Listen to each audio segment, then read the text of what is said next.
जय हिंद। चलते हैं यार आज टेस्ट नंबर 2 पर। तो टेस्ट नंबर 2 क्या है?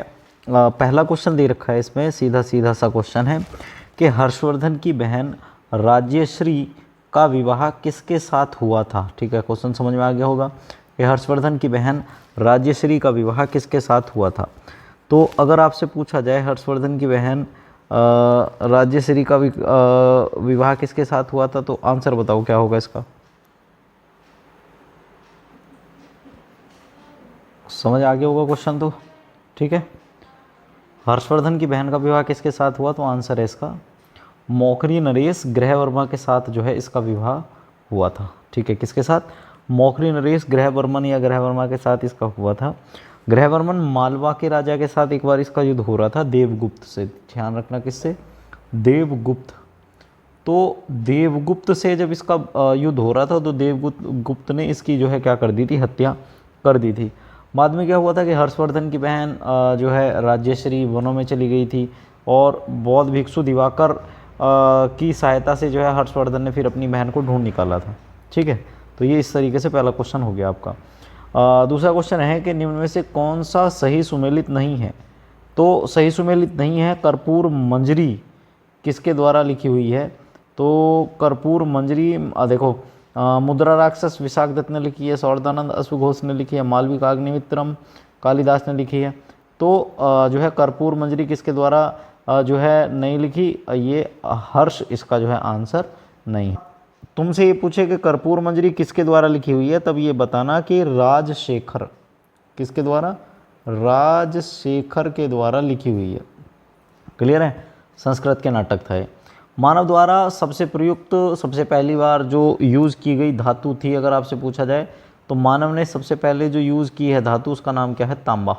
ठीक है, सबसे पहले कौन सी धातु का प्रयोग किया था? मानव ने सबसे पहले तांबा धातु का प्रयोग किया था। लोहे से ध्यान रखना कि लोहे से अगर आपका कोई क्वेश्चन बन सकता है तो लोहे से ऐसे बन सकता है कि भारत में सबसे पहले लोहा कहाँ खोजा गया, तो यूपी का एक जिला है कासगंज। ठीक है, और कासगंज में एक स्थान है जिसका नाम क्या है? अतरंजी खेड़ा। क्या नाम है? अतरंजी खेड़ा। कासगंज के अतरंजी खेड़ा में इसका जो है सबसे पहले खोजा गया था। ठीक, और चीनी यात्रियों ने इस लोहे के बारे में बोला भी है। सोना जो है अगर आपसे पूछा जाएगा तो सोना सबसे ज़्यादा तन्यता वाली धातु है। और चांदी की अगर बात करेंगे तो चांदी का जब हम खनन करते हैं तो शीशे के साथ इसका खनन किया जाता है। ये सारी चीज़ याद रखना। एक क्वेश्चन और है कि स्वप्नवास दत्ता के लेखक कौन है। अगर आपसे पूछा जाए तो स्वप्नवास दत्ता के लेखक हैं भास। ठीक है, स्वप्नवास दत्ता के लेखक कौन है? भास हैं। कालिदास के बारे में तुम्हें पता ही है, कालिदास ने मालविक अग्निमित्रम, मेघदूत, इस तरह की रचनाएं रची हैं। ठीक है, राजशेखर के बारे में हम अभी ऊपर बात करके आए, मैंने बताया था कि कर्पूर मंजरी किसके द्वारा लिखी हुई है? राजशेखर के बारे में लिखी हुई है। ठीक, इसके अलावा निम्न में कौन सा मरुस्थल नहीं है? देखो, कालाहारी मरुस्थल है। कालाहारी मरुस्थल कहाँ पर है? जो है इसको आप कह सकते हैं कि ये आपका अफ्रीका में है। कहाँ पर है? अफ्रीका में। सहारा की अगर बात करेंगे, सहारा मरुस्थल कहाँ पर है? गोबी का मरुस्थल, देखो गोबी का मरुस्थल जो है वो कहाँ पर है? चीन में है। और सहारा का बात करेंगे तो सहारा का कहाँ है? जो है अफ्रीका में। थारू की अगर बात करेंगे तो भारत में थारू जो है एक शेड्यूल्ड ट्राइब्ड है। ठीक है, ना कि एक मरुस्थल। मरुस्थल का नाम जो है वो क्या है? थार। थार के मरुस्थल को ही जो है पाकिस्तान में क्या कहा जाता है? थार के मरुस्थल को ही क्या कहा जाता है? चोली का मरुस्थल। ठीक है, क्या किसका मरुस्थल कहा जाता है? चोली का मरुस्थल कहा जाता है इसको। किसका? चोली का मरुस्थल कहा जाएगा। क्लियर हो रही है बात? किसका मरुस्थल कहा जा रहा है इसको? चोली का मरुस्थल कहा जा रहा है। कहाँ? तो अब थोड़ा सा और देखते हैं। हिमालय पार की नदियाँ हैं। देखो, ये कहना ये चाह रहा है कि हिमालय के पार से कौन सी नदियाँ जो है भारत में आती हैं। समझ में आ गया होगा क्वेश्चन। तो ये हिमालय पार की जो नदियाँ हैं वो कौन सी है? हिमालय पार की नदियाँ देखो, अगर हिमालय पार की बात करेंगे तो गंगा तो हिमालय से निकलती है, पार से नहीं निकलती, ये गलत हो गया। ब्रह्मपुत्र, सतलुज और सिंधु, ये तीनों नदियाँ जो हैं ये क्या है? हिमालय पार की नदियाँ हैं। ठीक, एक बड़ा सा ग्लेशियर है, उस बड़े से ग्लेशियर के सबसे जो उत्तरी भाग की अगर बात करें तो निकलती है सिंधु, और पाकिस्तान में चली जाती है सतलुज। तो सतलुज सिंधु की सहायक नदी है।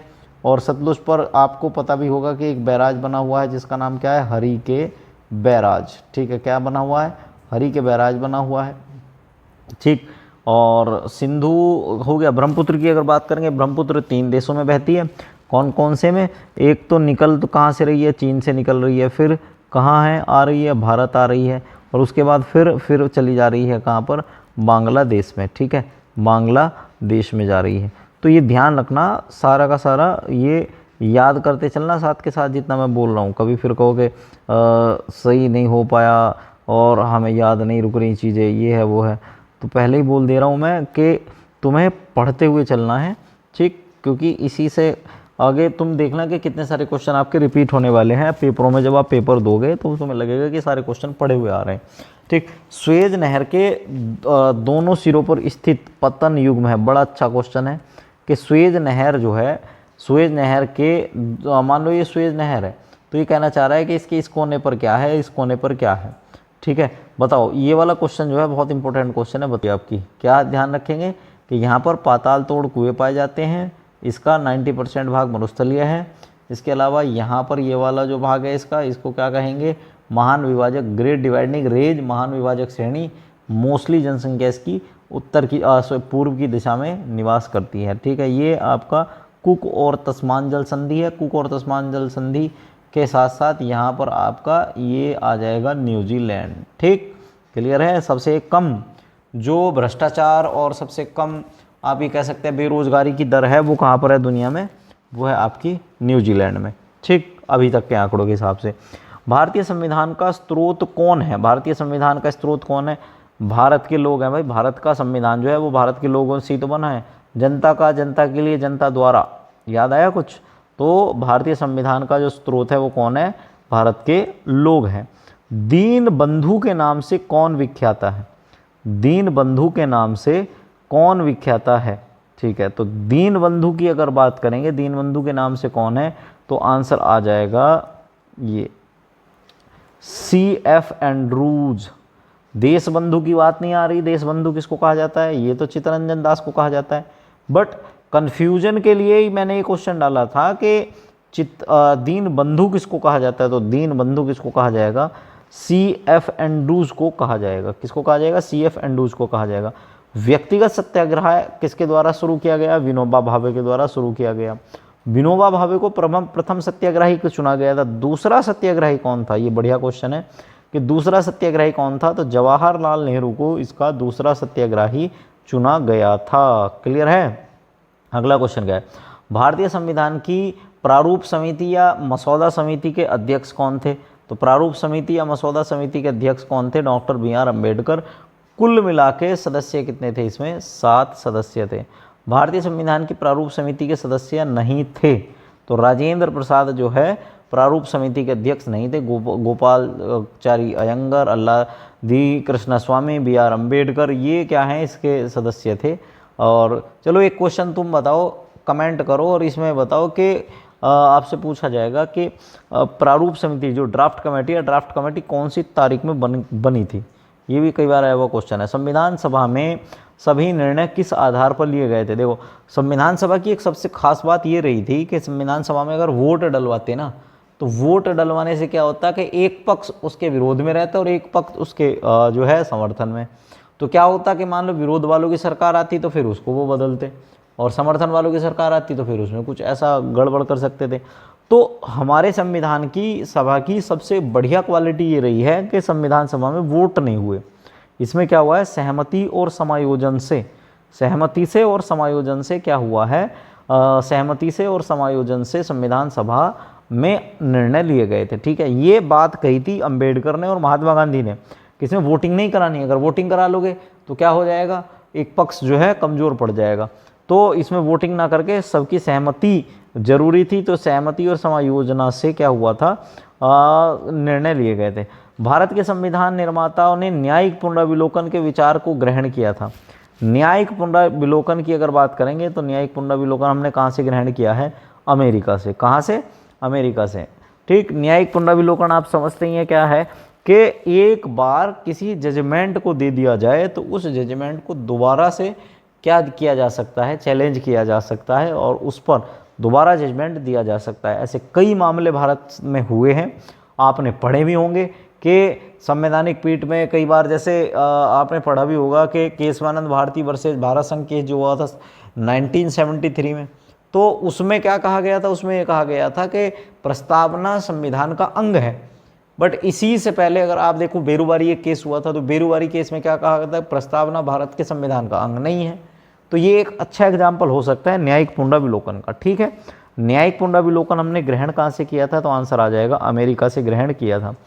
भारतीय संविधान की तीसरी अनुसूची का संबंध किससे है? देखो पहली अनुसूची में सीधा सीधा सा ये कहा गया है भारत के राज्य के बारे में बताया गया है। ठीक है, और अगर तीसरी की बात करेंगे, तीसरी अनुसूची क्या है, तो क्वेश्चन तीसरी अनुसूची में शपथ और प्रतिज्ञान से संबंधित है। ठीक है, किससे? शपथ और प्रतिज्ञान से है। देखो भाषा ये गलत लिखा है, ये ऐसे लिखा था भाषाओं से संबंधित है। ठीक है, भाषाओं से संबंधित है, तो भाषा ऐसे लिखा है, तो शपथ तथा प्रतिज्ञान से है। ठीक, अगले क्वेश्चन पर चलते हैं कि भारतीय संविधान में 22 भाषाओं को राजभाषा का दर्जा प्रदान किया गया है। इन राजभाषाओं का उल्लेख किस अनुसूची में है? तो ये कोई भी बता सकता है कि भाषाओं के बारे में कि शुरू में जो मूल संविधान था, तो मूल संविधान में कितनी भाषाएं थी? 14 भाषाएं थी। फिर आपकी एक भाषा जोड़ी गई सिंधी, सिंधी के बाद फिर जोड़ी गई कौन सी? नमक कह सकते हैं, नेपाली, मणिपुरी, कोंकणी, उसके बाद बोडो, डोगरी, संथाली और मैथिली। ठीक है, बोडो, डोगरी, संथाली और मैथिली, इस तरीके से ये भाषाओं का क्या रहा है? क्रम रहा है। तो 14, 1, 15, 16, 17, 18, 19, 20, 21, 22, तो देखो टोटल कितनी भाषा हो रही हैं? 22 भाषाएं हो रही हैं। 22 भाषा की अगर बात करेंगे तो भाग अगर संविधान का पूछे तो भाग तो आता है 17, और अगर पूछा जाए कि अनुसूची कौन सी है, तो अनुसूची है 8वीं। ठीक है, 343 से 351 तक आपका क्या चलता है? राजभाषा चलती है। मौलिक अधिकार संविधान के किस भाग में वर्णित है? देखो सबसे पहला जो अगर आपसे भाग पूछा जाएगा तो भारत के बारे में, दूसरा भाग जो है वो नागरिकता के बारे में, और तीसरा भाग जो है वो किसके बारे में है? आपके जो है मौलिक अधिकारों के या मूल अधिकारों के बारे में है। ठीक, मूल अधिकार या मौलिक अधिकार को भीमराव अंबेडकर ने सबसे महत्वपूर्ण बताया था कि हमारा जो सबसे महत्वपूर्ण पार्ट है वो क्या है? मौलिक अधिकार है। अभी करंट में तो भी ये कह सकते हैं कि अनुच्छेद 21 में मौलिक अधिकार है, तो मौलिक अधिकारों में इस तरीके से अनुच्छेद 21 में इस तरह के अधिकार हैं, जैसे तुम किससे शादी कर सकते हो और किससे शादी नहीं कर सकते, सोने का अधिकार है, एजुकेशन का अधिकार है, वो मौलिक अधिकारों के अंतर्गत है। तो इसमें हाल ही में कुछ नया क्या जोड़ा है, तो जो आपको स्वच्छ पर्यावरण के लिए जो है सुप्रीम कोर्ट ने इसको विस्तारित किया गया। पर्यावरण भी एक जो है अच्छा मिलना चाहिए, जो लोगों को रहन सहन भी अच्छा होना चाहिए, तो उसको भी अब जो है मौलिक अधिकार में जोड़ा गया है। ठीक है, भारतीय नागरिकों के मौलिक अधिकारों का वर्णन कहाँ से कहाँ तक है? अनुच्छेद 12 से लेकर अनुच्छेद 35 तक क्या है? आपका मौलिक अधिकारों का वर्णन है। ठीक है, लिखित संविधान की अवधारणा का जन्म सबसे पहले कहाँ हुआ था? ये क्वेश्चन अच्छा है। आप ज़्यादातर क्वेश्चन क्या करोगे बच्चे? गलत करोगे, और ज़्यादातर या तो इसमें ब्रिटेन लगा देंगे या संयुक्त राज्य अमेरिका। बट इसका आंसर जो है, इसका आंसर है फ्रांस। सबसे पहले लिखित संविधान की अवधारणा ने जन्म लिया था वो थी फ्रांस में। कहाँ पर? फ्रांस में थी। क्लियर हो गया? फ्रांस में नेपोलियन बोनापार्ट के समय के आसपास से ये चीज़ें बननी शुरू हुई थी। नेपोलियन बोनापार्ट के बारे में ज़्यादा जानकारी चाहिए तो हाल ही में द नेपोलियन करके एक मूवी आई है, उसको आप देख सकते हैं। तो उसमें काफ़ी ज़्यादा जानकारी दी हुई है कि किस तरीके से फ्रांस में जो है गणतंत्र स्थापित हुआ, और उस गणतंत्र की परिभाषाओं को बड़े अच्छे से डिफाइन किया गया है, और जितने भी प्ले हैं उसमें सारे बहुत अच्छे तरीके से हैं, तो आप नॉलेजेबल उसको देख सकते हैं। ठीक, भारत की नागरिकता निम्नलिखित में से किस प्रकार की, मतलब कैसे, मतलब आप कह सकते हैं कि भारत में नागरिकता किस तरीके से ले सकते हैं? भाई भारत में अगर आपका जन्म हुआ है तो भी भारत में नागरिकता ले सकते हैं। आपके माता का, पिता का, नाना का, नानी का, दादा का, दादी का, ये किसी का जन्म हुआ है तब भी आप क्या कर सकते हैं? भारत की नागरिकता ले सकते हैं। देशीयकरण से, देशीयकरण का मतलब ये होता है कि अगर आप किसी दूसरे देश में रह रहे हैं, उस देश की नागरिकता का परित्याग करो और उसके बाद भारत के जो गृह मंत्रालय ने पूरी जो है गाइडलाइन जारी कर रखी है, उस गाइडलाइन के तहत आप भारत में रहो, तो फिर देशीयकरण से भी क्या कर सकते हैं आप जो है बड़ी आसानी से भारत की नागरिकता ले सकते हैं। तो आंसर आ जाएगा इसका उपयुक्त सभी से। ठीक है, आंसर क्या है इसका? उपयुक्त सभी से। ये भी ध्यान रखना कि नागरिकता आपकी किसके अंतर्गत आती है, तो नागरिकता आपकी गृह मंत्रालय के अंतर्गत आती है। शक संवत पर आधारित राष्ट्रीय पंचांग का पहला जो महीना होता है वो कौन सा होता है, ये बड़ा अच्छा क्वेश्चन है। शक संवत हमारा जो हिंदू कैलेंडर होता है, हिंदू कैलेंडर में जो प्रथम माह होता है, तो इसका जो हिंदू कैलेंडर का पहला महीना जो है वो कौन सा होता है, समझ में आ गया होगा question. According to text book, Chaitra the 22nd of March से शुरू होने वाले भारतीय राष्ट्रीय कैलेंडर वर्ष का पहला महीना है, जो वसंत विषुव के बाद का दिन है।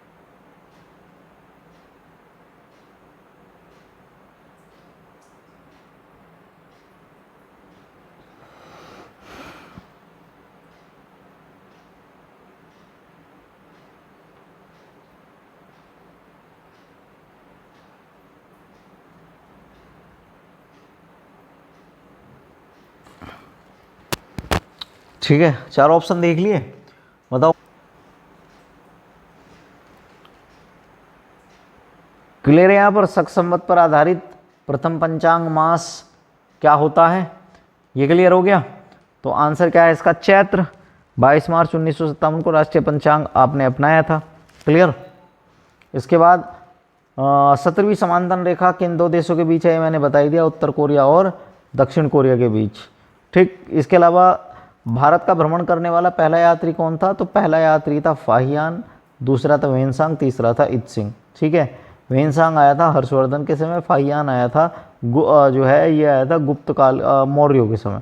ठीक है, भारत में केंद्रीय मंत्रिमंडल से इस्तीफा देने वाला प्रथम मंत्री कौन था, श्यामा प्रसाद मुखर्जी। कार का स्टीयरिंग से वही संबंध है जो बाइक का है, तो वो आ जाएगा हैंडल बार। स्टीयरिंग से कार चलती है, हैंडल बार से बाइक चलती है। उच्च से जैसे ही जो है संबंध किसका है, कम से, तो उसी तरह पर्वत का किससे है, घाटी से। देखो पर्वत ऊंचा होता है, घाटी नीची होती है। ये बीच वाला स्थान क्या है, घाटी तो है, वैली, साइलेंट वैली।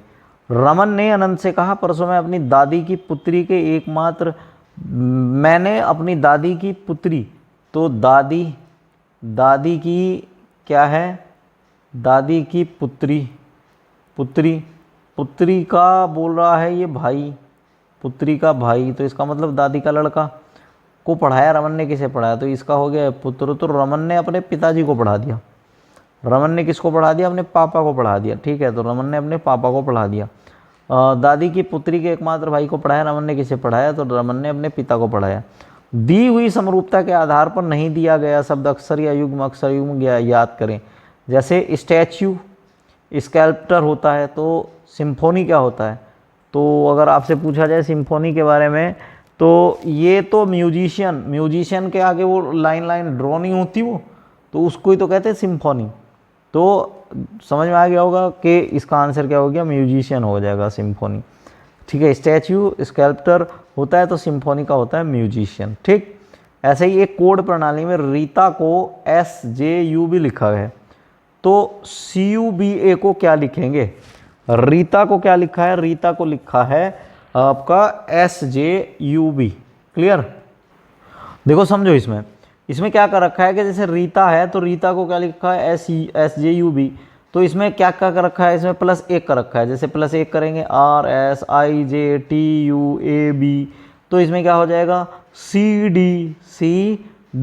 तो ये निचले वाले तो कट जाएंगे, बचे ऊपर वाले दो, UV, ये आ जाएगा बस आंसर।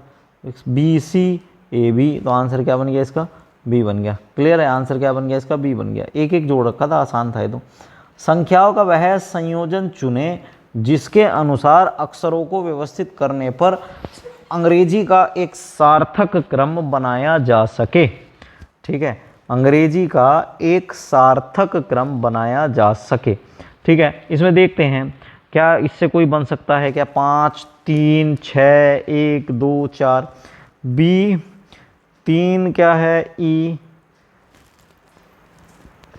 हो गया, B हो गया, E हो गया, और 6 पे क्या है आपका A, फिर हो जाएगा, ये 3 हो गए, फिर हो जाएगा 1 कहाँ है, 1 5 3 6, 5 3 6 हो गया, फिर 1 है, यू टी वाई, ये बन गया भाई, एक शब्द बन गया ब्यूटी। तो इससे क्या शब्द बन जाएगा, इससे एक शब्द बन जाएगा, शब्द का नाम हो जाएगा ब्यूटी, BEAUTY, ब्यूटी बन जाएगा इससे। तो यही तो कहा था उसने कि ऐसा व्यवस्थित करना है जिससे कोई शब्द बन जाए, तो ब्यूटी शब्द बन। लोन शब्द को लिखने के लिए वर्णमाला के किस स्थान मान का श्रृंखला का प्रयोग करना सही होगा। एल का क्या होता है 12, ओ का 15, ए का 1 और एन का होता है 14। तो क्वेश्चन क्या कह रहा है, क्वेश्चन समझ में आ ही गया होगा। क्वेश्चन नंबर 32 क्या कह रहा है, 32 ये कह रहा है, देखो ये कह रहा है कि LOAN शब्द है, इसमें से वर्णमाला की किस स्थान का मान श्रृंखला का प्रयोग करना सही होगा। देखो एल का मतलब पूरी वर्णमाला में इसका मतलब क्या होता है 12, इसका 15, इसका 1, इसका 14, तो यही तो मिल रहा है, ये मिल रहा है किसमें बी में, आंसर हो जाएगा इसका बी। यदि MGE को क्या कहा जाए 25, तो LJF को क्या कहा जाएगा, ये तो आसान है यार। M का मतलब क्या होता है NMO, तो NMO, M का मतलब हो गया 14 + 7 + 5, 7 5 12, ठीक है। 13 7 25, 25 और 5, 13 7 30 + 5, 13 7 20 + 5 25, तो ये हो गया 25। तो L का मतलब क्या होता है 12 और F का मतलब क्या होता है E का 5, F का 6, J का मतलब क्या होता है 10, तो 10 6 16, 16 और 10 26, 26 और 2 28, इसका आंसर क्या आ जाएगा ए आ जाएगा। 33 का क्या हो जाएगा, 33 का आंसर हो जाएगा मेरे भाई ए। क्लियर है, अंकों को जोड़ा है। यदि G बराबर इसमें 7 है, G बराबर 7 है, तो एक्सेप्ट का मतलब क्या होगा, अरे यार आसान है इसमें। G बराबर 7 का मतलब है, इसमें क्या कर रखा है कि जैसे A बराबर 1 है, A का मान क्या है 1 है, B का मान कितना है 2 है, C का मान 3 है, D का मान क्या है 4 है। तो इसमें इन सारे वर्णों का योग करेंगे तो क्या हो जाएगा 49। एक्सेप्ट की अगर बात करेंगे तो 1 3 3 5 16 20, और अगर इन सबको जोड़ा जाए 33, इस सब को जोड़ा जाएगा तो आंसर क्या बनेगा इसका 33, इसका आंसर बन जाएगा 48, क्या बन जाएगा 48 बन जाएगा। 1 3 3 6 5 16 20, 48 बन जाएगा इसका आंसर। ठीक है, इसका आंसर क्या बन जाएगा 48। सारे के सारे वर्णों को लिखो और उनको जोड़ दो, जोड़ा है 48, खत्म। सादृश्यता को पूरा करें, यदि D बराबर क्या है 17, तो F बराबर क्या होगा। यदि D बराबर 17 है तो F बराबर क्या होगा, समझ में आ रहा है क्वेश्चन। देखो भाई ये क्वेश्चन ऐसे कर रखा है, D का मान कितना होता है, D बराबर होता है 4। अगर हम इसको क्या कर दें, D का वर्ग कर दें, तो ये क्या हो जाएगा 4 दूनी 4 चौक 4 गुणा 4 बराबर क्या हो गया 16, प्लस 1 कर दें तो क्या हो जाएगा 17 हो जाएगा। ऐसे ही अगर F बराबर देखेंगे तो F बराबर क्या होता है 6, तो 6 होता है, तो 6 का वर्ग कर दो तो कितना हो गया 36, प्लस 1 कर दो तो क्या हो जाएगा 37। ढूंढियो है क्या कहीं को, ये रहा आंसर।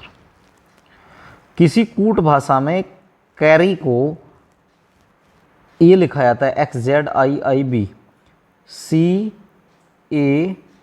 CARRY। कैरी को क्या लिखा जा रहा है, कैरी को लिखा जा रहा है XZIIB लिखा जा रहा है, समझ में आ गया। तो ब्रिंग को क्या लिखा जाएगा, ठीक है, क्या लिखा जाएगा, ब्रिंग को क्या लिखा जाएगा, ब्रिंग को, ठीक है, क्या लिखा जाएगा। तो देखते हैं क्या कहना चाह रहा है क्वेश्चन। BRING, ब्रिंग को क्या लिखा जाएगा, ब्रिंग को क्या लिखा, देखो यार ऐसा है, इसमें मुझे दिखाई दे रहा है कि इसमें एक दूसरे के अपोजिट है। Y का उल्टा B होता है, R का उल्टा I होता है, R का उल्टा I होता है, A का उल्टा Z होता है, C का उल्टा X होता है। ठीक, तो इसका मतलब ये क्या है, इनके उल्टे उल्टे कौन कौन से हैं वो ढूंढ लो। तो अगर आपसे पूछा जाए तो इसमें B का उल्टा क्या होता है Y, आर का उल्टा होता है आई, आई का उल्टा होता है आर, एन का उल्टा होता है एम, जी का उल्टा होता है T, Y I R M T है कहीं को, Y I R M T, ये रहा आंसर इसका, आंसर सी। इसमें कुछ नहीं किया, इसमें कुछ ये क्या है कि इसमें ये सब दे रखे थे, इसके उल्टे ये हैं तो इसके उल्टे ढूंढने हैं, बस 36वां क्वेश्चन हो गया। एक विशेष कोड में न्यूटन को ऐसे लिखा हुआ है, तो पास्कल को क्या लिखा जाएगा? अरे यार ये लिखा है NEWTON लिखा हुआ है न्यूटन, तो इन्होंने क्या लिखा है इसको TON, ये वाला जो है इसको बदल दिया, इसको कर दिया पहले TON, और बाद में क्या कर दिया इन्होंने NEW कर दिया, NEW क्या कर दिया, नोट नहीं हो गया, NEW। अब ऐसे ही पास्कल को करो, PASCAL, ऐसे ही पास्कल को करेंगे, पास्कल से क्या हो जाएगा LAC PAS। 25 पैसे का सवाल था यार, ये हो गया आंसर। क्लियर है? अति एक विशेष भाषा में प्लांट को क्या लिखा गया है? PLANT, प्लांट को क्या लिखा गया है, ये ध्यान रखना है। प्लांट को क्या लिखा है? प्लांट को लिखा है QMBOU, देखो लिखते लिखते सवाल होना चाहिए, तो PQLMABNOTU हो गया सवाल, हो गया नहीं? TOYOTA, टोयोटा, क्या है ये? टोयोटा। तो टोयोटा का मतलब क्या है? इसमें भी क्या करना है, अगला देखना है। STUOPUP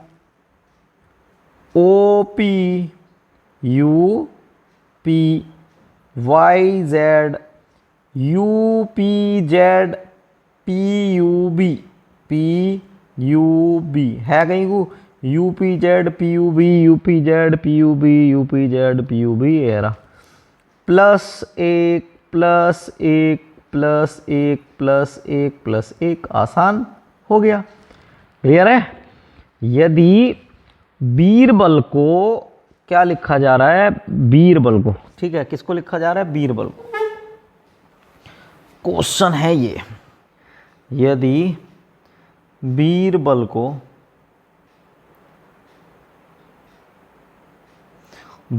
को रिबलैब लिख रहे हैं, RIB, रिब LAB, रिबलैब लिख रहे हैं। देखो BIR तो RIB, ये पलट दिया, अब LAB लिख दिया। अब DIESEL,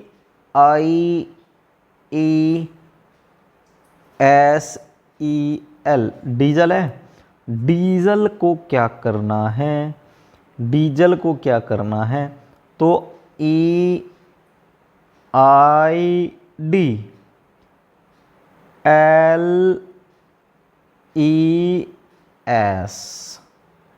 है कहीं कोई? EIDLES, ये रहा। एक सेकंड के सवाल है, हो रहा है। यदि प्लस का अर्थ क्या हो जाए? माइनस। गुणा का अर्थ क्या हो जाए?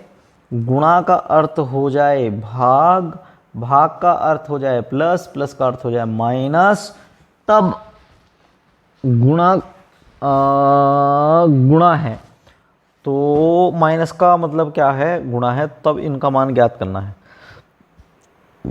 देखो भाई क्वेश्चन क्या दे रखा है? 400, ठीक। 400 में क्या कह रखा है? गुणा का अर्थ क्या है? भाग, भाग 5, ठीक है। 400 भाग 5, क्लियर हो गया। माइनस का अर्थ हो गया गुणा, गुणा 6, ठीक है। माइनस का अर्थ हो गया गुणा 6। प्लस का अर्थ है माइनस, माइनस हो गया 22, और भाग का अर्थ है प्लस 75। इसको अगर मोटे मोटे तौर पे सॉल्व करूं तो क्या बैठेगा इसमें? 400 को 5 से भाग दिया तो कितना बचा, 80 गुणा 6 माइनस 22 प्लस 75। ठीक है, ठीक है, आसान था क्वेश्चन, क्लियर हो गया होगा। 533 है।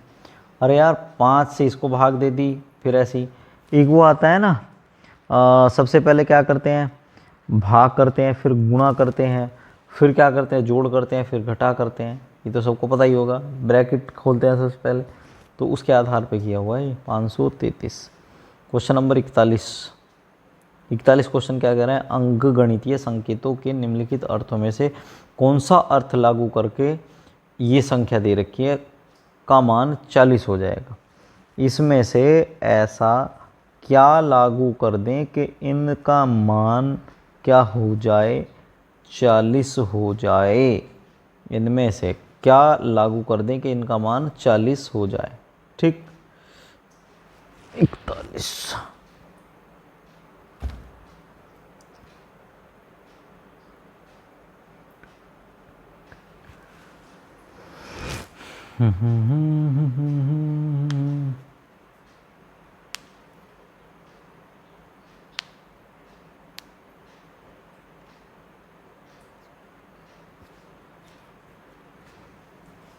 माइनस का अर्थ कर दो भाग।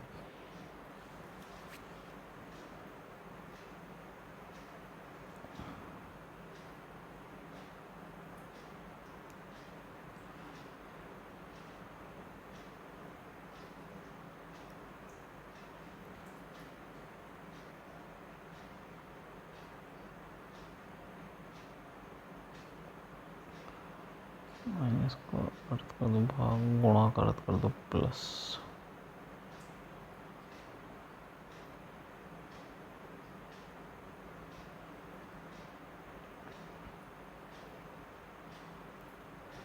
गुणा 1/2,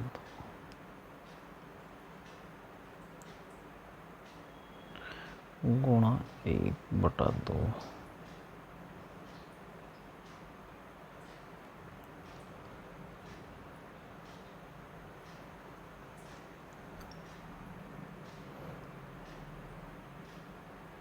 प्लस 40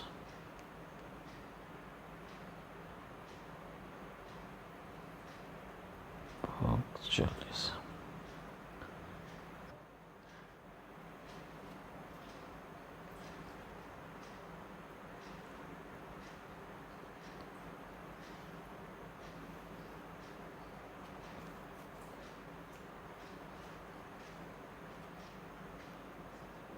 अगर इसको काटोगे तो आंसर क्या बैठ जाएगा इसका, ये बैठ जाएगा 10 5 15। हाँ ये आ जाएगा इसका आंसर। कैलकुलेशन कर लेना, या भाग तो कर ही सकते हो, कक्षा 5 में सिखाई जाती है। यदि गुणा का अर्थ माइनस, प्लस का अर्थ भाग, माइनस का अर्थ गुणा और भाग का अर्थ 20 हो तो 20 माइनस 6 भाग 55, ये इसका मान क्या होगा। ठीक है, चलो देखते हैं, इसको करते हैं। हाँ जी करें, देखो 20 6 55 11 30 ऐसे ही रख लिया। इसने क्या कहा, गुणा का अर्थ है माइनस, गुणा का अर्थ हो गया माइनस, प्लस का अर्थ है भाग, प्लस का अर्थ कर दिया भाग, और माइनस का कर दिया गुणा और भाग का कर दिया प्लस। तो इसको जब सॉल्व करेंगे तो सबसे पहले क्या करेंगे, भाग 11 पंजे 55 माइनस 30 गुणा 6 और 20 ऐसे 20 छक्का 120 प्लस 5 माइनस 3 125 माइनस 30, खत्म हो गया। चलो अगले क्वेश्चन में 44। यदि ये चिन्ह दे रखे हैं कि जिसकी तरफ को खुलेगा प्लस बन जाता है, इधर खुलेगा माइनस बन जाता है, और गुणा भाग बन जाता है, तो इसका मतलब क्या होगा, समझ गए। देखो यही तो दे रखा कि इसको बदलेंगे तो प्लस और इसको बदलेंगे तो माइनस, और इसका क्या बन जाएगा भाग, तो सीधा प्लस माइनस प्लस भाग 10 जोड़ा 3 माइनस 3 प्लस 15, ब्रैकेट के अंदर चल रही है बात। तो 3 में से 3 गया 0, बचा 15, 15 भाग 10, तो क्या आंसर आ जाएगा भाई रे भाई 1.5। कितना आंसर आ जाएगा? 1.5। क्लियर है? 44 का आंसर हो गया, 44 का हो गया 1.5। Question number 45। यदि किसी निश्चित सांकेतिक भाषा में विक्ट्री को VLFWRB लिखा जाए, RUB लिखा जाए, तो सांकेतिक भाषा में फेलियर को क्या लिखेंगे? लिखो भैया, लिखो लिखो लिखो विक्ट्री।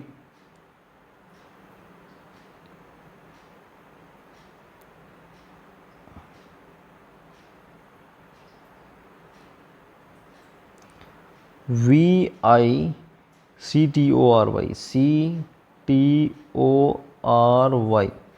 विक्ट्री। विक्ट्री को क्या लिखा जा रहा है?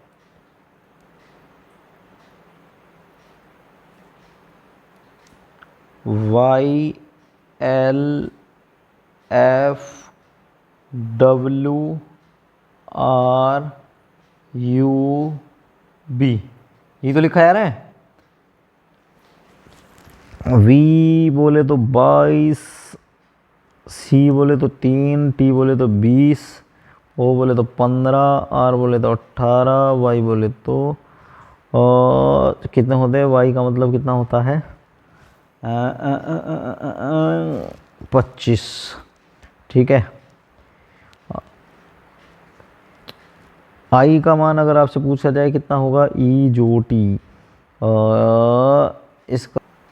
ठीक है, अब इसमें देखते हैं इनके मान क्या क्या है। Y का हो गया 25, L का हो गया 12, इसका हो गया 6, 23, 18, U का कितना होता है? B का 22, U का 23,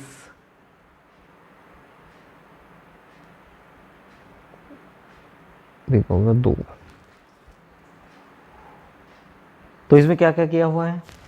सवाल अपने आप हो गया। +3 +3 +3 +3, कितना? सभी में क्या किया है? +3। तो ऐसे ही अब इधर देख लो, FA सब में इनमें क्या क्या जुड़े हैं? +3 जुड़ा है। FAILURE, अगर इनमें +3 करेंगे तब क्या होगा? तब हो जाएगा EFGHILOXVH।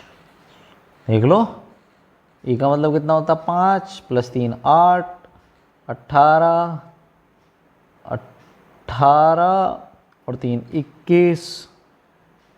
ठीक है,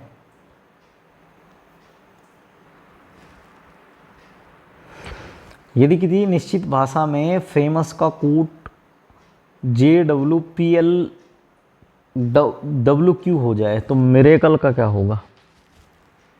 फेमस को क्या लिखा है इन्होंने? यहाँ ही कर देते हैं, JWPLWQ, ये लिख रखा है इसको। तो F का मतलब कितना होता है? 6। J का मतलब कितना होता है? A का मतलब होता है 1, M का 13, O का 15, U का 21, S का 19। ठीक है, इन्होंने क्या कर रखा है? Q का 17,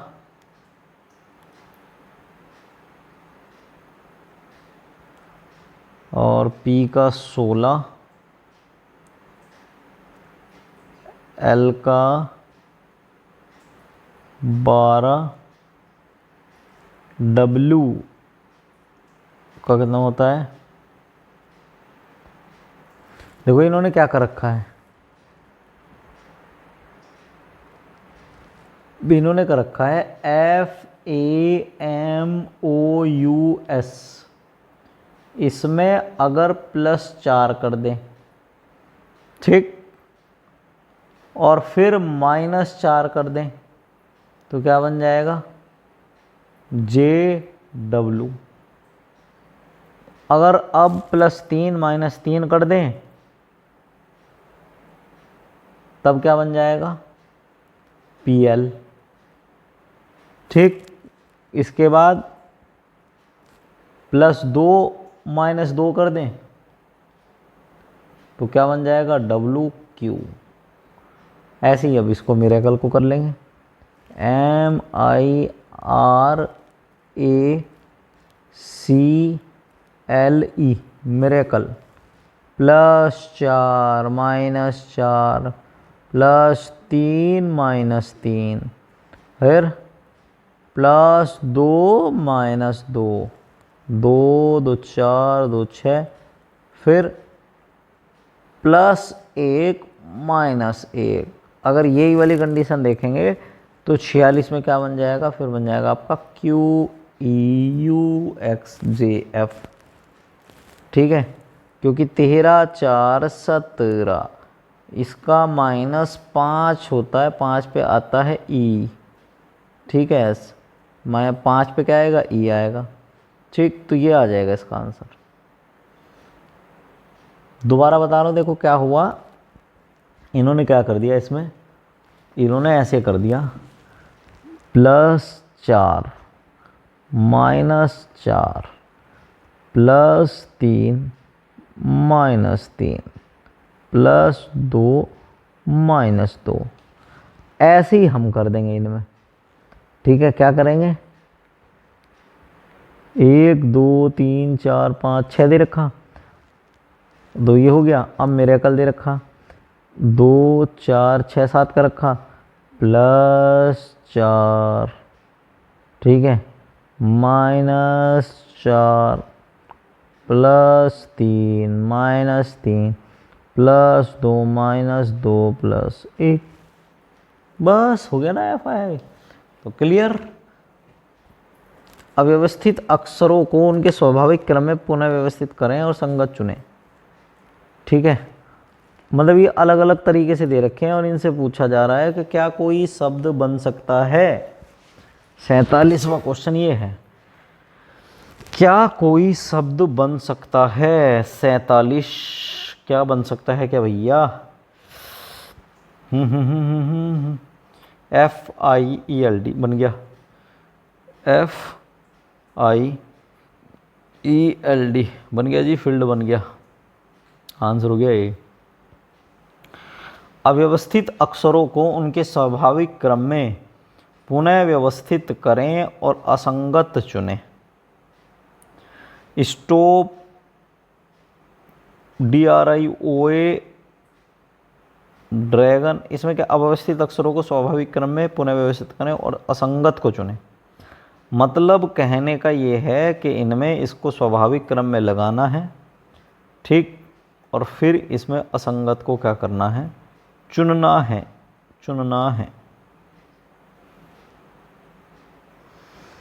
इसे देखिए क्या बनना है, PHONE, इससे तो बन गया फोन, इससे क्या बन जाएगा, इससे बनो क्या, RAD, हाँ इससे बन गया रेडियो, रेडियो। तो ये सारे के सारे लड़ने वाली चीज़ लग रही है, तो ग्रेनेड बन सकता है क्या, GGRANED,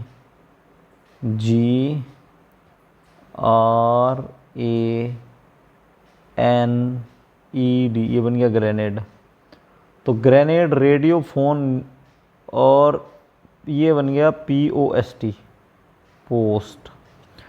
तो इससे मुझे जो सब लग रहा है अलग, इससे अलग जो लग रहा है, मुझे लग रहा है इसमें 4 ग्रेनेड लग रहा है सबसे अलग। ठीक है, ये है ग्रेनेड है इसका अलग। उसका कारण बताऊं, फोन, रेडियो, देखो रेडियो, फोन और पोस्ट ये एक जगह पर यूज होते हैं। ग्रेनेड युद्ध के जगह यूज होता है, ग्रेनेड युद्ध की जगह यूज होता है, पर ये युद्ध की जगह यूज नहीं हो रहा है। तो या होता तो ये भी है, होता तो ये भी है, पर इसको आप ग्रेनेड को इसलिए मान सकते हैं क्योंकि ग्रेनेड चलने वाला ये हथियार है और बाकी जब जो है ये हथियार नहीं है, इसलिए असंगत मान सकते हैं इसको। आपको ए से जेड तक लेकर वर्णमाला दी गई, जी और यू के एकदम बीच में आने वाला अक्षर कौन सा है? जी और यू के बीच में आने वाला अक्षर कौन सा है? जी, H, I, J, K, L, M, N, O, P, Q, R, S, T, U. छोड़ो छोड़ो, 2 3 4 5 6 7 8 9 10 11 12 13, 6 छोड़ दो इधर को, 6 छोड़ दो इधर को। तो आंसर क्या बना मेरे ब्रू? आंसर बना है इसमें सी, ए। 6 छोड़ो इधर को, 6 छोड़ो, एन बना। इसने देखो क्या कहा था, इसने क्या कहा था, आपको ए से जेड तक की वर्णमाला दी गई है, जी और यू के एकदम बीच में आने वाला अक्षर कौन सा है? तो भैया जी और यू के बीच में तो एन आ रहा है, क्योंकि 6 इधर छोड़ो 6 इधर छोड़ो, तो ठीक बीच में एन आ रहा है। यदि किसी कूट भाषा में एज को ई के आई लिखा, ए जी ई, एज को क्या लिखा? एज को इन्होंने ई के आई लिखा, ई के आई लिखा, ई के आई लिखा, तो उसी भाषा में पी ए सी को क्या लिखा जाएगा? ठीक, समझे? कुछ आया? 1 7 5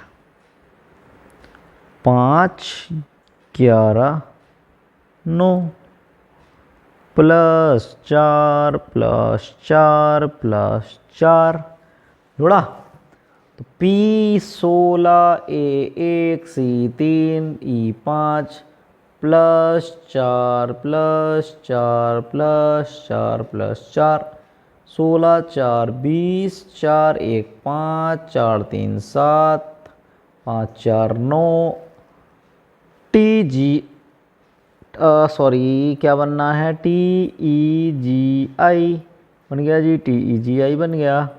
क्लियर? चलो, मृदुल का विलोम शब्द है,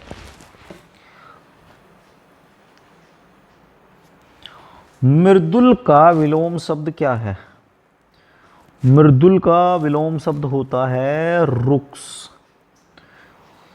मृदुल, पहले तुमसे कोई प्यार प्यार में बात करता है, फिर वो रूठी रूठी बात करेगा तो क्या हो जाएगा? मृदुल का विलोम शब्द होगा रुक्स। श्री गणेश, श्री गणेश का मतलब होता है किसी चीज़ को स्टार्ट करना, तो इसका मतलब इति श्री, समाप्त करना। सृष्टि, सृष्टि पहली बात तो ये कि बताओ सही लिखा हुआ या नहीं। अगर सही नहीं है तो इसको करो आप कमेंट में, सृष्टि सही कैसे लिखा जाएगा। ठीक है, जो सृष्टि सही लिखेगा उसको मेरी तरफ से मिलेगा 10 रुपये का पेटीएम। ठीक है, मैं उसके खाते में 10 रुपये पेटीएम करूँगा जो सृष्टि सही लिख के देगा मुझे। क्लियर है? तो सृष्टि का विलोम शब्द क्या है? वृष्टि। रसाल शब्द का अर्थ है, ठीक है, क्वेश्चन क्या है? रसाल शब्द का अर्थ क्या होता है? रसाल का रसी, रस किस में होते हैं? केला, आम, पक्षी, चमगा जी। रस तो आम में होता है, तो रसाल का मतलब होता है आम। अंक शब्द का अनेकार्थी शब्द नहीं। देखो, अंक माने संख्या भी होती है, अंक माने गोद भी होती है। नाटक का एक भाग भी क्या कहते हैं? इसका कौन सा अंक चल रहा है? पहला, दूसरा, चौथा? तो आंसर बन गया मेरे बाबू सी। आंसर क्या बन गया? सी। हनुमान का पर्यायवाची सुत शब्द नहीं है। पवन सुत, मारुति, अंजनी पुत्र, विनायक। विनायक किसको कहते हैं? श्री गणेश। किसको कहते हैं? श्री गणेश को। घुड़दौड़ का सही संधि विच्छेद, ज़्यादातर ने ये किया होगा, हराम खोरो सबको डंडे लगेंगे। गुण का कोई शब्द मतलब संधि विच्छेद का मतलब ये होता है कि संधि उसकी की जाए जिसके शब्द के साथ साथ जिसमें क्या हो, कोई अर्थ भी दे रखा हो। तो शब्द का अर्थ गुड़, थोड़ा ये घोड़े का अर्थ है, गुड़ नहीं, घोड़ा प्लस दौड़ क्या हो जाएगा, घोड़ा प्लस दौड़, घुड़दौड़। ठीक है, आंसर है इसका ए। बुढ़ापा बीमारियों की जड़ है। बुढ़ापे में क्या हो रहा है, बुढ़ापे में आ रही है भाववाचक संज्ञा। ठीक है, समूहवाचक में क्या आएगा, चाबी कहाँ रखी है। जातिवाचक में आ जाएगा गाय दूध देती है। पदार्थवाचक में सोना बहुमूल्य वस्तु है। क्लियर हो रहा है। कौन सा विराम चिन्ह विवरण चिन्ह है, विवरण विवरण विवरण विवरण विवरण, तो विवरण है इसमें से, विवरण बनेगा ये, विवरण बनता है ये तो बन रहा था उपविराम, ये अल्प विराम, ये अर्धअल्प विराम, ये विस्मय आदि। विवरण तो इनमें से कोई सा है ही नहीं, तो विवरण है इसमें इस तरीके से ये। ठीक है, विवरण ये बनता है विवरण चिन्ह। स्वर संधि के कितने भेद होते हैं, बताओ स्वर संधि के कितने भेद होते हैं। स्वर संधि के 5 भेद होते हैं। ठीक, व्यक्ति के अंदर कितने गुण होते हैं, व्यक्ति के अंदर अगर पूछा जाए तो 3 गुण होते हैं। अब आप कहोगे बताओ कौन कौन से गुण। मेरे अंदर तो हैं जी, तुम्हारे का पता नहीं मुझे। एक होता है सतोगुण, एक होता है रजोगुण, एक होता है तमोगुण। तमोगुण देखो, सतोगुण से क्या होता है संत, रजोगुण से क्या होते हैं, रजोगुण से होते हैं गृहस्थ। क्या होते हैं जी, गृहस्थ। और तमोगुण से क्या होते हैं, रावण, जो तुम हो हरामखोरो, रावण। ठीक है, क्या होते हैं, रावण। हिंदी का पहला मौलिक नाटक, हिंदी का पहला मौलिक नाटक है नहुस। अगर ये पूछा जाए कि किसने लिखा था तो आप उलझ जाओगे। आंसर है इसका गोपाल, गोपाल चंद ने लिखा है। पहला नाटक इसने लिखा है गोपाल चंद ने। हिम तरंगिणी की अगर बात करेंगे तो हिम तरंगिणी हिंदी भाषा का पहला रीति ग्रंथ है, ये भी ध्यान रखना है। ये क्या है, हिंदी भाषा का पहला रीति ग्रंथ है। परिंदे की अगर बात करें तो परिंदे क्या है, निर्मल वर्मा ने लिखी है। ये निर्मल वर्मा की लिखी हुई है और ये क्या है, पहली नई कहानी है। हिंदी भाषा की पहली नई कहानी किसको कहा जाता है, परिंदे को। चिदम्बरा सुमित्रानंदन पंत, चिदम्बरा सुमित्रानंदन पंत, एसपी साहब सुमित्रानंदन पंत। हिंदी भाषा में कितने संप्रदाय हैं, बताओ कितने संप्रदाय। हिंदी के मास्टरों बोलो, हिंदी भाषा में कितने संप्रदाय हैं, बताओ बताओ बताओ।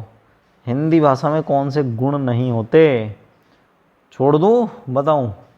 हिंदी भाषा में बताओ कौन से गुण नहीं होते। माधुर्य, प्रसाद, औज, औचित्य। देखो ये औचित्य, इसमें गुण नहीं होता, ये तीनों क्या होते हैं, गुण होते हैं। ठीक है, तीनों के तीनों क्या होते हैं, गुण होते हैं। संप्रदाय बताओ कितने हैं संप्रदाय, कर लो गूगल। हिंदी भाषा में कितने संप्रदाय होते हैं, करो जल्दी से बताओ, गूगल करके ही बता दो। फिर तुम कमेंट में लिखोगे मेरे तो सर जी सारे क्वेश्चन सही थे। अब बताओ कितने क्वेश्चन सही हुए हैं अभी तक, ईमानदारी से कितने सही थे। अपने अपने नंबर भी लिखना कि मेरे इतने नंबर आए हैं काट पीट के, तभी तो पता चलेगा, नहीं तो ऐसे क्या पता चलेगा। ठीक, बताओ कितने हैं। हिंदी में मेरे भाई 6 संप्रदाय होते हैं। कितने, 6 संप्रदाय। क्लियर हो गया। 6 संप्रदाय में कौन कौन सा होता है, एक तो होता है रस संप्रदाय, एक होता है अलंकार संप्रदाय, ठीक, एक होता है वक्रोक्ति, वक्रोक्ति संप्रदाय। नंबर 4 पर होता है आपका औचित्य, यार होता है औचित्य, होता है संप्रदाय, ठीक है, औचित्य संप्रदाय, ठीक है, औचित्य संप्रदाय। नंबर 5 पर होता है आपका रीति संप्रदाय, रीति संप्रदाय। और एक होता है आपका ध्वनि संप्रदाय, ध्वनि संप्रदाय। ये होते हैं आपके, ठीक है, 6 संप्रदाय होते हैं। तो आंसर क्या है इसका, हिंदी भाषा में कितने, 6 संप्रदाय होते हैं। कितने संप्रदाय? 6 संप्रदाय होते हैं। ठीक। हिंदी भाषा में कौन से गुण नहीं होते? अब क्वेश्चन ये है कि हिंदी भाषा में कौन सा गुण नहीं होता? माधुर्य होता है, ओज होता है, प्रसाद, या आंसर तो औचित्य। औचित्य एक्चुअल में क्या है? औचित्य आपका संप्रदाय है। औचित्य हिंदी का गुण नहीं है, औचित्य हिंदी का संप्रदाय है। सही था आंसर तो हमारा, बट कन्फ्यूजन हो रहा था मुझे भी कि हिंदी में क्या पूछना चाह रहा है। तो हिंदी में गुण नहीं है, गुण जो है औचित्य संप्रदाय है, गुण थोड़ा ही है। माधुर्य, प्रसाद, औज, ये क्या है? गुण है। ठीक है। और अगर आपसे पूछा जाए तो रीति जो संप्रदाय है ना, रीति संप्रदाय, इस रीति संप्रदाय ने माधुर्य, प्रसाद और ओज के अंदर जो स्पष्ट भेद जो बताया है वो इसी ने बताया है। ठीक। संयुक्त वर्ण व्यंजन नहीं है, बताओ। श्रेय, शर, शर, शर, श्र, दय, द्य, य, एक आता है ओ। ठीक है। ये स्त्रीलिंग कौन सा शब्द नहीं है? कोहनी, जिव्या, आँख, रोम। रोम, रोम का मतलब रोंगटा कहते हैं हमारे यहाँ इसको। रोंगटा, रोए, रोए, रुआं खड़ा हो गया, रुआं खड़ी हो गई। कैसा कोहनी, कैसी कोहनी, कैसा जिव्या, कैसी जिव्या, कैसा आँख, कैसी आँख। जब किसी शब्द पर तुम्हें क्या करना हो, उसका लिंग पता करना हो, तब उसमें कैसा कैसी जोड़ दो।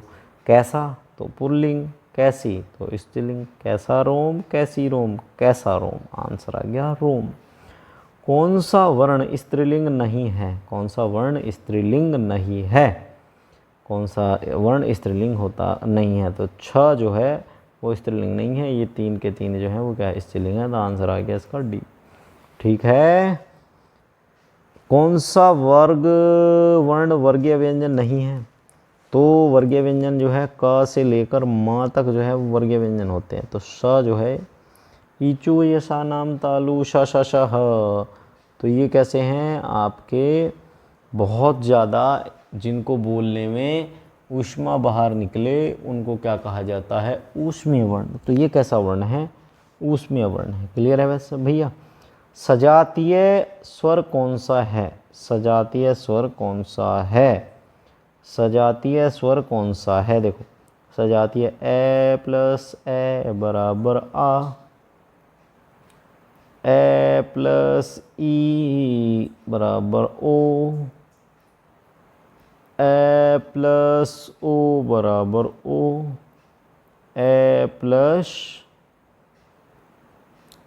ऊ था, ए प्लस ऊ बराबर ओ, ए प्लस ई बराबर ए। तो ये तो अलग अलग जाति से बने हैं, एक जाति से कौन बना है? आ। इसका मतलब हो गया सजातीय। नारी शब्द में मूल शब्द क्या है? मूल शब्द क्या है? नर, नारी, ई। बताओ, नारी शब्द में मूल शब्द क्या है? नारी शब्द में मूल शब्द है नर। नर प्लस ई, नारी। ठीक है। 71वां सवाल है, यदि x स्टार y बराबर 3x प्लस 2y हो तो 2 स्टार 3 प्लस 3 स्टार 4 का मान क्या होगा? देखो, क्वेश्चन ये कह रहा है कि x स्टार y बराबर 3x प्लस 2y हो तो 2 3 प्लस 3 स्टार 4 का मान क्या होगा? इसका मतलब ये कहना चाह रहा है कि यदि x का मान एक बार 2 रख लें और y का मान एक बार 3 रख लें, एक बार ऐसा हो जाए और एक बार ऐसा हो जाए। देखो, ऐसे कर लें कि 3 गुणा 2 प्लस 2 गुणा 3, 3 दूनी 6 प्लस 2 दिया 6, 6 12। इस वाली वैल्यू से तो एक बार आ गया क्या? 12। अब इस वाली वैल्यू से रख लें, 3 गुणा x का मान क्या रख लिया? 3 प्लस 2 गुणा x का मान क्या, y का मान क्या रख लिया? 4।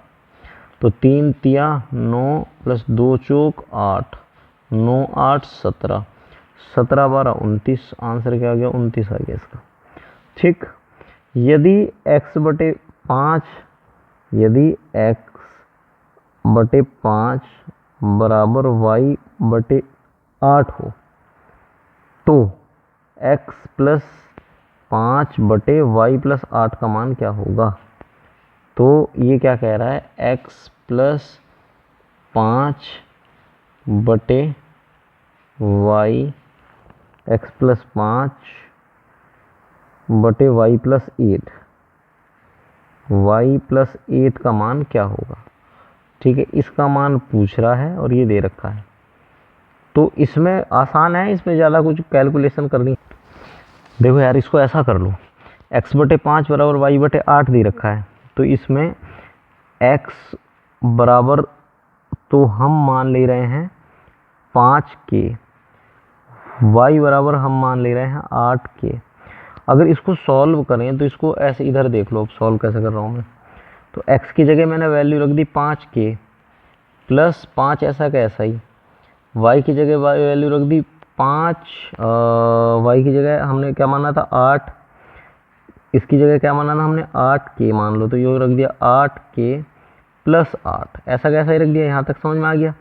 अब इसमें ऐसा कर लो कि इसमें 5 कॉमन ले लो, 5 कॉमन ले लिया हमने, तो क्या बचा के प्लस 1 बटे 8, यहाँ 8 कॉमन ले लो 8, तो के प्लस 1, अब के प्लस 1 से के प्लस 1 कट गया, तो आंसर क्या आया 5 बटे 8 है कहीं को, ये रहा 5 बटे 8। कीर्ति ने अपने मासिक वेतन का 45% खरीदारी पर खर्च करने का निर्णय लिया। 11,475 रुपये खर्च करने के बाद उसे ज्ञात हुआ कि उसके द्वारा खर्च किए जाने वाली धनराशि का 60% था। कीर्ति ने अपने मासिक वेतन का 45% खर्च करना था, पर उसने जब खर्च करने का निर्णय लिया तो 11,475 रुपये बराबर 65%। तो इसका मतलब हमें जो वैल्यू निकालनी है 65 और 35 की वैल्यू निकल जाए तो उसकी टोटल वैल्यू का हमें पता चल जाएगा ना। यही तो बात पूछना चाह रहा है वो, कि उसकी जो है हमें 100% धनराशि का पता करना है। तो 65% बराबर तो ये है, तो अगर 65% बराबर ये है, तो अगर हम इसमें से एक की वैल्यू निकाल लें, 65 से इसकी एक की वैल्यू निकाल लें, उसकी 35 से गुणा कर दे तो 35 का मान आ जाएगा। ठीक है, 35 और 65 को जोड़ दें, आंसर क्या आ जाएगा। ये एक तरीका तो ये है, या दूसरा और भी है। चलो यार, इसको कर ही लेते हैं फिर, है ना। क्यों, इसने क्या बोला है, सीधा सीधा बोल रखा है कि कीर्ति अपने वेतन का 45% खरीदारी पर खर्च करने का निर्णय लेता है। 11,475 खर्च करने के बाद उसे पता चला कि 60% उसने क्या कर दिया, खर्च कर दिया। मान लो उसकी वैल्यू कितनी थी, x थी, उसने 60% क्या कर दिया, खर्च कर दिया। 60% बराबर कितना है उसका, 11,475, 11,475 है। ठीक है, कितना है, 11,475 है। तो इसकी परसेंट हटाओ, x की वैल्यू निकालेंगे तो x का 60/100 बराबर 11,475। ठीक है, इतना समझ में आ रहा है, 11,475। अब इसका अगर फ्रैक्शन करेंगे तो फ्रैक्शन कितना हो जाएगा इसका, तो इसका फ्रैक्शन हो जाएगा x का 3/5 बराबर 11,475। ठीक है, क्लियर हो गया, यहाँ तक क्लियर है। अब 3/5 बराबर 11,475 है, तो x की वैल्यू कैसे निकाल लोगे, सीधा सीधा कर लो कि x बराबर 11,475 गुणा 5/3, यही तो हो जाएगा जब ये इधर चला जाएगा। तो x की वैल्यू कितनी आ जाएगी, इसको निकालेंगे तो x बराबर आ जाएगा 19,125। कितना आ जाएगा, 19,125। तो ये तो आ गई x की वैल्यू। अब y की वैल्यू निकालेंगे तो y की वैल्यू क्या होगा, y का 45% बराबर कितना है, y का 45% बराबर दे रखा है कितना, 19,125। कितना, 19,125। तो y का 45 बड़े 100 कितना होगा, कितना हो जाएगा बताओ, y का 45/100 बराबर कितना हो जाएगा? 19,125। ठीक है, अब इसमें y की वैल्यू निकालेंगे तो कितनी हो जाएगी? ये 19/12 गुणा 100/45। क्लियर है इतना? ठीक है। क्वेश्चन है, एक टैंक पाइप को 5 घंटे में भर सकता है। बी एक टैंक 5 घंटे में भर रहा है उसको, बी पाइप उसको 10 घंटे में भर रहा है। ए भर रहा है 5 घंटे में, बी भर रहा है 10 घंटे में, सी भर रहा है 30 घंटे में। ठीक है, आसान है इसका, क्या कर लेंगे? एलसीएम ले लेंगे। ऐसे करके एलसीएम ले लो इसका। कितना आ रहा है? 30, 5 छंग 30, 10 दिया 30, 3 एकम 3। ठीक है, तो कितना हो रहा है? 6, 3 और 1 10। तीनों पाइप पूछ रहा है ना, तो 30 3 घंटे में आंसर आ गया इसका, 3 घंटे में। एक पाइप एक टंकी को 3 घंटे में भर देता है। मान लो ए है, ये कितने घंटे में भर दे रहा है? 3 घंटे में भर रहा है। दूसरा इसी टंकी को मान लो बी, इसको कितनी देर में? 6 घंटे में खाली कर दे रहा है। दोनों अगर साथ चलें, दोनों के दोनों अगर साथ चलें तो टंकी कितनी देर में भर जाएगी? भाषा का सवाल है, कक्षा 2 का ही है। मान लो भाई एक टंकी है, 3 घंटे में भर रहा है, दूसरा इसको 6 घंटे में खाली कर रहा है। ठीक है, 6 घंटे में खाली कर रहा है। दोनों अगर साथ चलें तो कितनी देर में टंकी भर जाएगी? 6 घंटे में। ठीक है, कितनी देर में? 6 घंटे में भर जाएगी। दिमाग से जोर लगाओ, ज़्यादा कुछ नहीं है। कंपटीशन लेवल पे आके भी इसमें भी अगर कैलकुलेशन करनी पड़ रही है तो बेकार है बात। किसी संख्या को उसके वर्ग से घटाने पर 72 प्राप्त होता है। ठीक है, किसी संख्या को उसके वर्ग से घटाने पर 72 प्राप्त होता है, तो वो संख्या, कोई संख्या मान लो, x मान लो, x² माइनस x बराबर 72 ही तो कह रहा है। अब x में से ये 4 संख्या मान लो कोई सी, तो मान लो हमने मानी 10, 10 दाई 100 माइनस 10 नहीं हो रहा, 90 बाहर बैठ रहा है। 9 9 81 माइनस 9 72, तो 9 मान लो इसको। 9² माइनस 9 बराबर 72 आ जाएगा। 81 माइनस 9 बराबर कितना हो रहा है? 72। तो ये आ गया 72 बराबर 72। ठीक है, आंसर क्या आ गया? 9। किसी संख्या में 600 के 75% का, 600 का 75% का 2/3 पर 2 कितना 320 प्राप्त होता है, तो संख्या कितनी है? कक्षा 4 का सवाल है, बताओ है या नहीं? इससे ज़्यादा का तो है नहीं। किसका है? कक्षा 4 का। फिर भी मैं बता दे रहा हूँ, 600 का 75 भाग 100 का 2/3 बराबर 320। यही तो प्राप्त हो रहा है। कर लो काटा फट्टी। ठीक,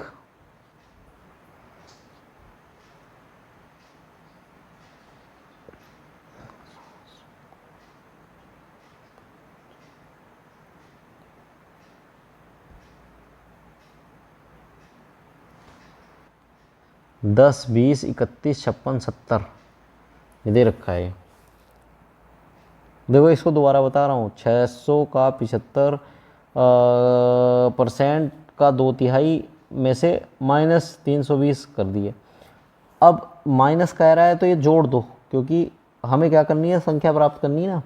तो उसके बाद इस सारे को सॉल्व करो। 600 का 75 गुणा 2/3, तो 75 % हटाया तो 100 आ गया, गुणा 2/3, इस चीज़ से काटा 300, प्लस 320 कर दो, प्लस 320 कर दो, तो 620 आ गया। 10 20 31 56 70 ऐसा लग रहा है जैसे कुछ इसमें जोड़ते चले जा रहे हैं, 10 और 10 20, 20 और 11 31, 20 और 11 31, देखो ये ऐसा है यार, 10 + 10 बराबर 20, 20 + 11 बराबर 31, 31 + 12 बराबर 43, 43 + 13 56, तो ये आएगा इसका आंसर 43। ए अकेला किसी कार्य को 6 दिन में समाप्त कर सकता है। ए किसी कार्य को कितने दिन में? 6 दिन में समाप्त कर सकता है। बी अकेला उसी कार्य को 12 दिन में समाप्त कर सकता है। दोनों मिलकर इस कार्य को कितने दिन में समाप्त करेंगे? ठीक है, 12 मान लो, 6 दूनी 12, 12 एकन 12, दोनों मिलकर, दोनों एक दिन का काम कितना, देखो एक दिन में कितना काम कर रहा है? 2, बी एक दिन में कितना काम कर रहा है? 1, टोटल काम कितना है? 12।